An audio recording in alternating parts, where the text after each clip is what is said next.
The well of the past. What is an individual? Wherein does his identity reside? All novels seek to answer these questions. By what exactly is the self defined? By what a character does, by his actions? Yet action gets away from its author, almost always turns on him.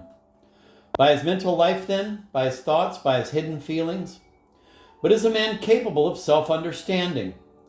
Can his secret thoughts be a key to his identity? Or rather, is man defined by his vision of the world, by his ideas, by his Weltanschauung? This is Dostoevsky's aesthetic. His characters are rooted in a very distinctive personal ideology, according to which they act with unbending logic. For Tolstoy, on the other hand, personal ideology is far from a stable basis for personal identity. Quote, Stepan Arkadyevitch chose neither his attitudes nor his opinions. No, the attitudes and opinions came to him on their own, just as he chose neither the style of his hats nor of his coats, but got what people were wearing. End of quote. Anna Karenina. But if personal thought is not the basis of an individual's identity, if it has no more importance than a hat, then where do we find that basis?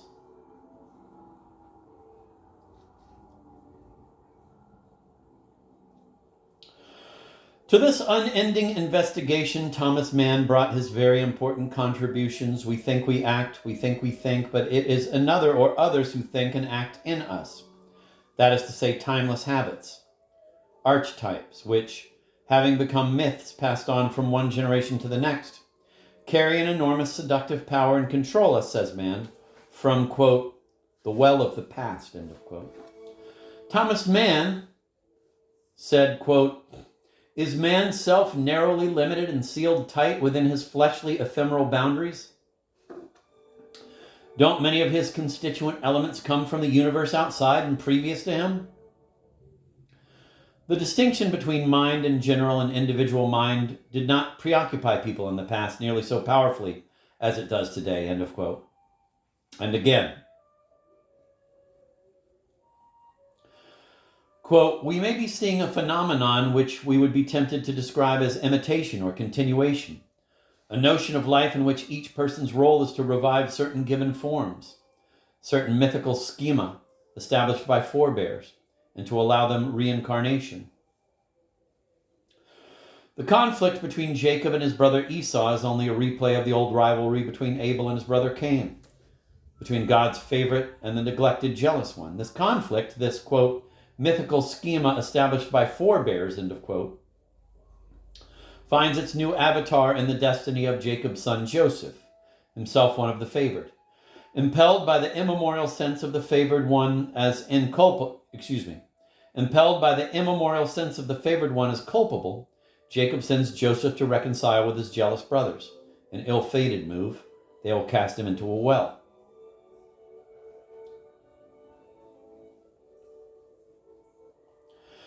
Even suffering, that seemingly ungovernable reaction, is only imitation and continuation.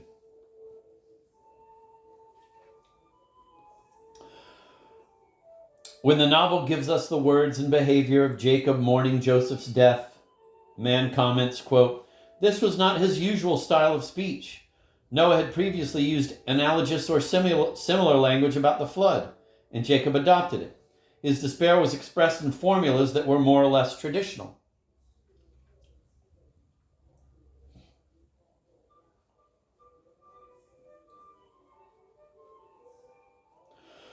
Though this should not cast the slightest doubt on his spontaneity, end of quote. An important note, imitation does not mean lack of authenticity, for the individual cannot do otherwise than imitate what has already happened. Sincere as he may be, he is only a reincarnation.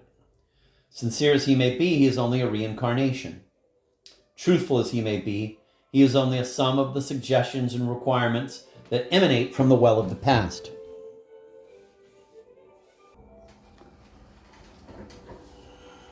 Coexistence of various historical periods within a novel.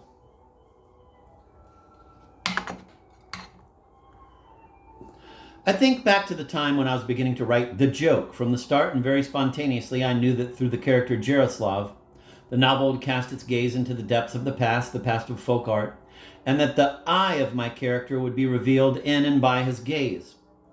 In fact, all four protagonists are created that way, four personal communist universes grafted onto four European pasts. Ludwig, the communism that springs from the caustic Voltairian spirit. Jaroslav, communism as the desire to reconstruct the patriarchal past that is preserved in folklore. Kostka, communist utopia grafted onto the gospel. Helena, communism as the wellspring of enthusiasm in a homo sentimentalis. Each of these personal universes is caught at the moment of its dissolution. Four forms of communism's disintegration, which also means the collapse of four ancient European ventures. In the joke, the past appears only as a facet of the character's psyches, or in essayistic digressions. Later, I wanted to put it directly on stage. In Life is Elsewhere, I set the life of a young poet of our time against the backdrop of the whole history of European poetry, so that his own footsteps should mingle with those of Rimbaud, of Keats, of Lermontov. And I went still further in this mingling of different historical periods in immortality. As a young writer in Prague, I detested the word generation, whose smell of the herd put me off. The first time I had the sense of being connected to others was later in France, reading Terra Nostra by Carlos Fuentes. How was it possible that someone from another continent, so distant from me in itinerary and background, should be possessed by the same aesthetic obsession to bring different historical periods to coexist in a novel, an obsession that till then I had naively considered to be mine alone? Impossible to grasp the nature of the Terra Nostra of Mexico, without looking down into the well of the past. Not as a historian would do in order to see the chronological unfolding of events, but in order to consider, what does the concentrated essence of the Mexican Terra mean to a man? Fuentes grasped that essence in the form of a dream novel where various historical periods telescope into a kind of poetic and honoric meta-history. He thus created something almost indescribable and, in any case, hitherto unknown to literature.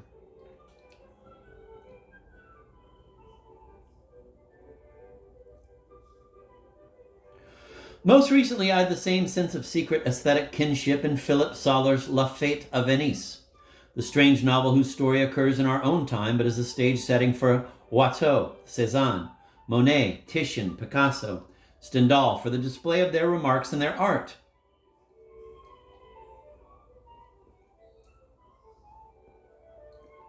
And in the meantime came the satanic verses, the complicated identity of a Europeanized Indian. Terra non nostra, terre non nostre, terre perdite. To grasp that shredded identity, the novel explores it in different locations on the planet. In London, in Bombay, in a Pakistani village, and then in 7th century Asia.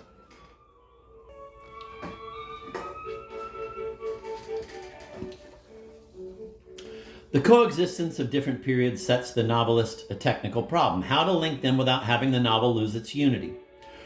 Fuentes and Rushdie found fantastical solutions. In Fuentes, his characters move from one period to another as their own reincarnations.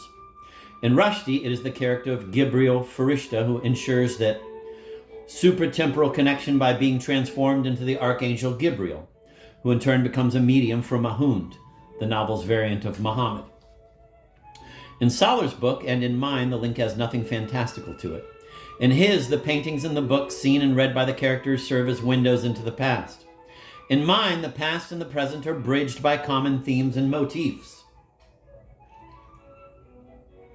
Can our underground aesthetic kinship, unperceived and imperceivable, be explained by some influence on one another? No.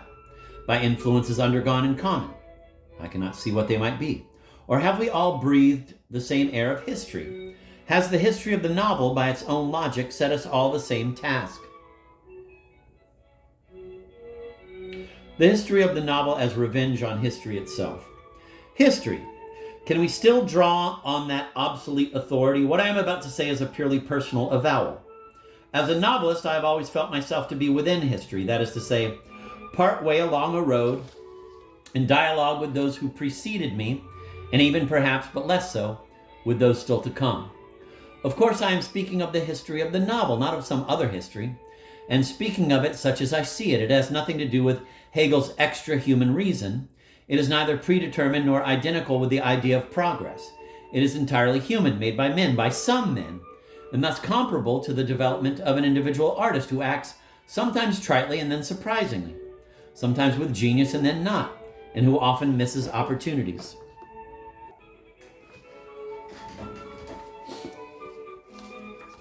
Here I am making a declaration of involvement in the history of the novel when all my novels breathe a hatred of history, of that hostile, inhuman force that uninvited, unwanted invades our lives from the outside and destroys them.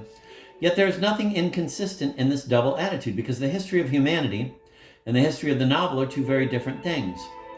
The former is not man's to determine. It takes over like an alien force he cannot control. Whereas the history of the novel, or of painting, of music, is born of man's freedom, of his wholly personal creations, of his own choices. The meaning of an art's history is opposed to the meaning of history itself. Because of its personal nature, the history of an art is a revenge by man against the impersonality of the history of humanity.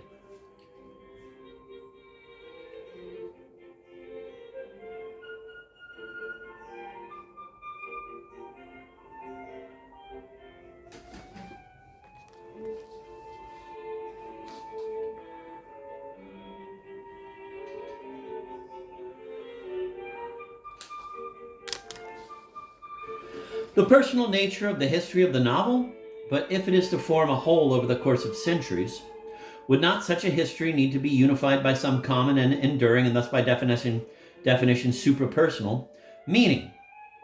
No, I believe that even this common meaning is still personal, human, for over the course of history, the concept of this or that art, what is the novel?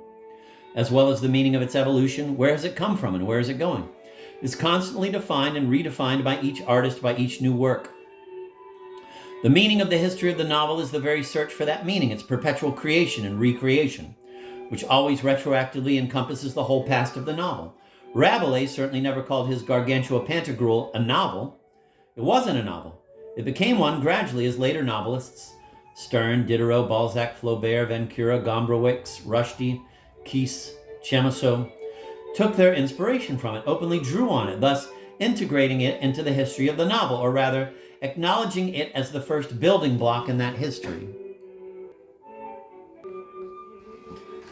This said, the words, "the end of history," have never stirred me to anguish or displeasure. How sweet it would be to forget the monster that saps our brief lives as cement for its vain monuments. How sweet it would be to forget history, end of quote. That's from Life is Elsewhere. If history is going to end, though I cannot imagine in concrete terms that end, the philosophers love to talk about, then let it happen fast. But applied to art, that same phrase, the end of history, strikes me with terror. That end I can imagine only too well, for most novels produced today stand outside the history of the novel. Novelized confessions, novelized journalism, novelized score settling, novelized autobiographies, novelized indiscretions, novelized denunciations, novelized political arguments, novelized deaths of husbands, novelized deaths of fathers, novelized deaths of mothers, novelized deflowerings, novelized childbirths, novels ad infinitum, to the end of time, that say nothing new, have no aesthetic ambition, bring no change to our understanding of man or to novelistic form, are each one like the next, are completely consumable in the morning and completely discardable in the afternoon. To my mind, great works can only be born within the history of their art and as participants in that history.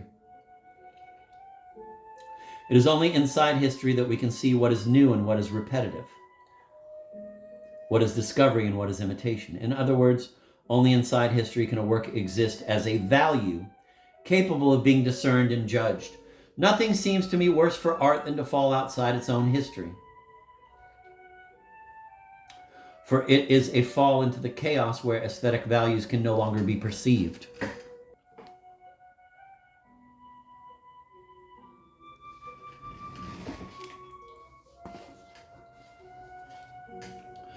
Improvisation and composition. During the writing of Don Quixote, Cervantes did not mind altering his hero's character as he went.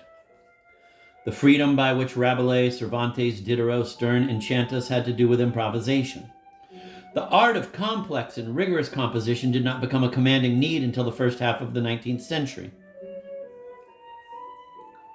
The novel's form as it came into being then, with its action concentrated in a narrow time span, at a crossroads where many stories of many characters intersect, demanded a minutely calculated scheme of the plot lines and scenes. Before beginning to write, the novelist therefore drafted and redrafted the scheme of the novel, calculated and recalculated it, designed and redesigned as that had never been done before. One need only leaf through Dostoevsky's notes for the possessed in the 7 notebooks that take up 400 pages of the Pleiad edition. The novel itself takes up 750. Motifs look for characters. Characters look for motifs. Characters vie for the status of protagonist.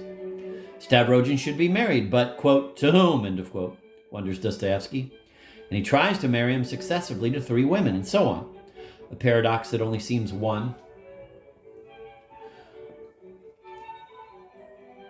A paradox that only seems one, the more calculated the construction machinery, the more real and natural the characters.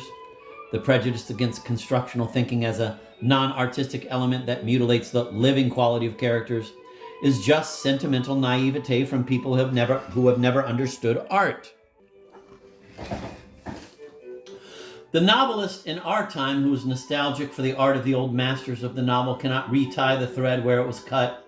He cannot leap over the enormous experience of the 19th century. If he wants to connect with the easygoing freedom of Rabelais or Sterne, he must reconcile it with the requirements of composition. I remember my first reading of Jacques Le Fataliste, delighted by its boldly heterogeneous richness, where ideas mingle with anecdote, where one story frames another, delighted by a freedom of composition that utterly ignores the rules about unity of action.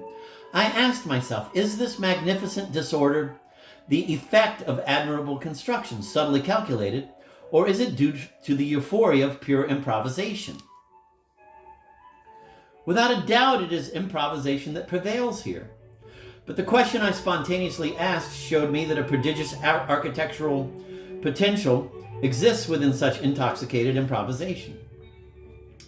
The potential for a complex, rich structure that would also be as perfectly calculated, calibrated, and premeditated as even the most exuberant architectural fantasy of a cathedral was necessarily premeditated. That's funny, and I have to say this as Rick the reader, that one of the things they said about Antonin Gaudí, the architect, is he used to build and then he would tear down and he would build again. It wasn't like he had the blueprint and he would stick to it. He would improv with his architecture. So it's funny that I don't remember. I would have noticed this before because I heard that about Gaudí 30 years ago. I spontaneously asked, without a doubt it is improvisation that prevails here, but the question I spontaneously asked showed me that a prodigious architectural potential exists within such intoxicated improvisation. The potential for a complex, rich structure that would also be as perfectly calculated, calibrated, and premeditated as even the most exuberant architectural fantasy of a cathedral was necessarily premeditated. Does such an architectural intention cause a novel to lose the charm of its liberty, its quality of game? But just what is a game, actually? Every game is based on rules, and the stricter the rules, the more the game is a game.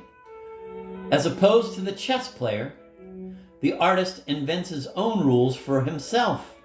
So when he improvises without rules, he's no freer than when he invents his own system of rules.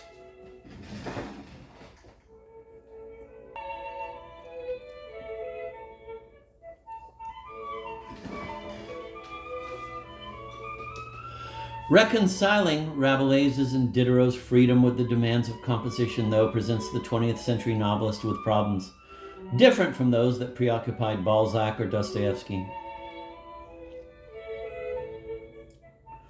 For example, the third and last of the books that constitute Hermann Brock's novel, The Sleepwalkers, is a, quote, polyphonic, end of quote, stream composed of 5, quote, voices, end of quote.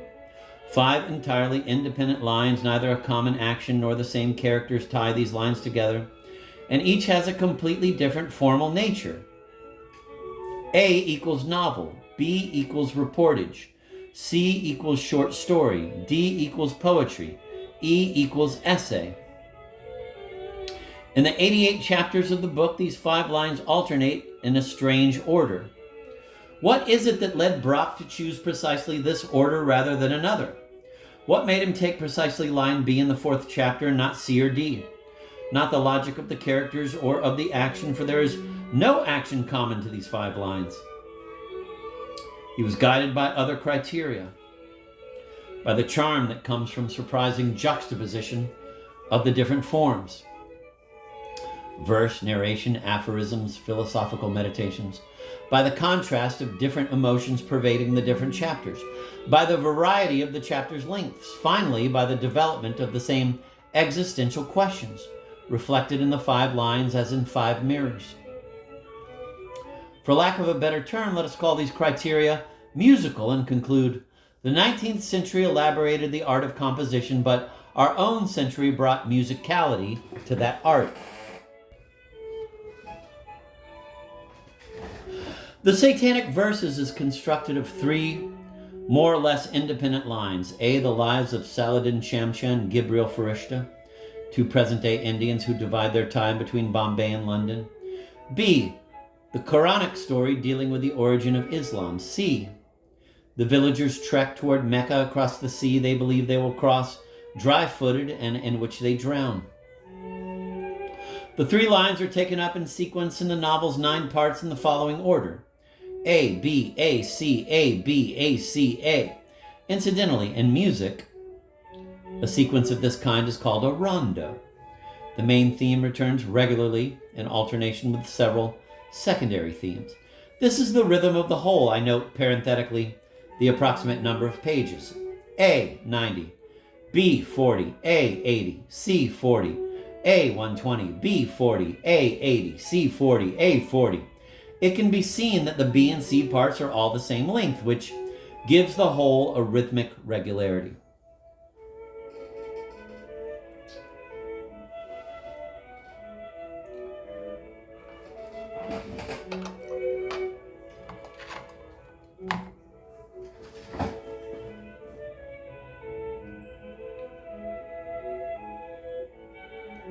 Line A takes up 5/7 of the novel's page total, and lines B and C 1/7 each. This quantitative ratio results in the dominance of line A. The novel's center of gravity is located in the present-day lives of Farishta and Shamsha.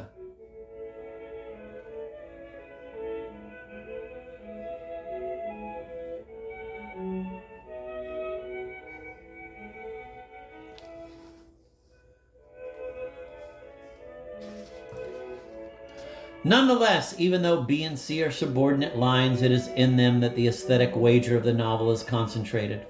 For it is these B and C parts that enable Rushdie to get at the fundamental problem of all novels, that of an individual's, a character's identity,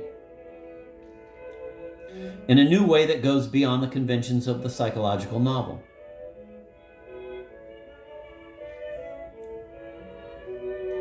Shamsha's and Farishta's personalities cannot be apprehended through a detailed description of their states of mind. Their mystery lies in the cohabitation in their psyches of 2 civilizations, the Indian and the European. It lies in their roots, from which they have been torn, but which nevertheless remain alive in them.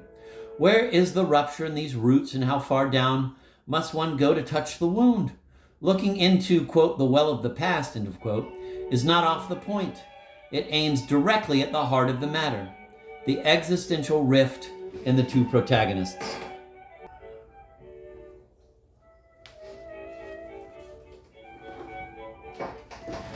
Just as Jacob is incomprehensible without Abraham, who according to man lived centuries before him, being merely his imitation and continuation, Gibril Farishta is incomprehensible without the Archangel Gibril, without Mahund, Muhammad, incomprehensible even without the theocratic Islam of Khomeini, or of that fanatical girl who leads the villagers to Mecca, or rather to death.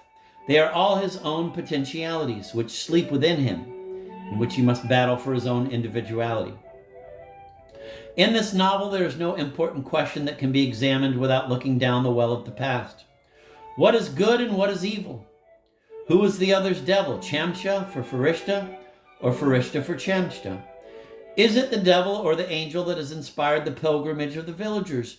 Is their drowning a piteous disaster, or the glorious journey to paradise? Who can say? Who can know? And what if this unknowability of good and evil was the torment suffered by the founders of religions? Those terrible words of despair, Christ's unprecedented blasphemy, quote, my God, why hast thou forsaken me?" End of quote. Do they not resound in the soul of every Christian? Mahoun's doubt as he wonders who put those verses into his head, God or the devil, does it not conceal the uncertainty that is the ground of man's very existence? In the shadow of great principles, starting with his Midnight's Children, which in its time in 1980 stirred unanimous admiration, no one in the English language literary world has denied that Rushdie is one of the most gifted novelists of our day. The Satanic Verses, appearing in English in September 1988, was greeted with the attention due a major writer. The book received these tributes with no anticipation of the storm that was to burst some months later when the Imam Khomeini, the master of Iran, condemned Rushdie to death for blasphemy and sent killers after him on a chase whose end no one can predict. That happened before the text could be translated, thus everywhere except in the English language world. The scandal arrived before the book. In France, the press immediately printed excerpts from the still unpublished novel to show the reasons for the condemnation. Completely normal behavior, but fatal for a novel, represented exclusively by its incriminated passages, it was from the beginning transformed from a work of art into a simple corpus delicti. We should not denigrate literary criticism. Nothing is worse for a writer than to come up against its absence. I am speaking of literary criticism as meditation, as analysis. Literary criticism that involves several readings of the book it means to discuss. Like great pieces of music we can listen to time and again. Great novels, too, are made for repeated readings. Literary criticism that, deaf to the implacable clock of topicality, will readily discuss works a year, 30 years, 300 years old. Literary criticism that tries to apprehend the originality of a work in order thus to inscribe it on historical memory. If such meditation did not accompany the history of the novel, we would know nothing today of Dostoevsky or Joyce or Proust. For without it, a work is surrendered to completely arbitrary judgments and swift oblivion. Now, the Rushdie case shows, if proof is still needed, that such meditation is no longer practiced. Imperceptibly, innocently, under the pressure of events, through changes in society and in the press, literary criticism has become a mere, often intelligent, always hasty, literary news bulletin. Fantastic.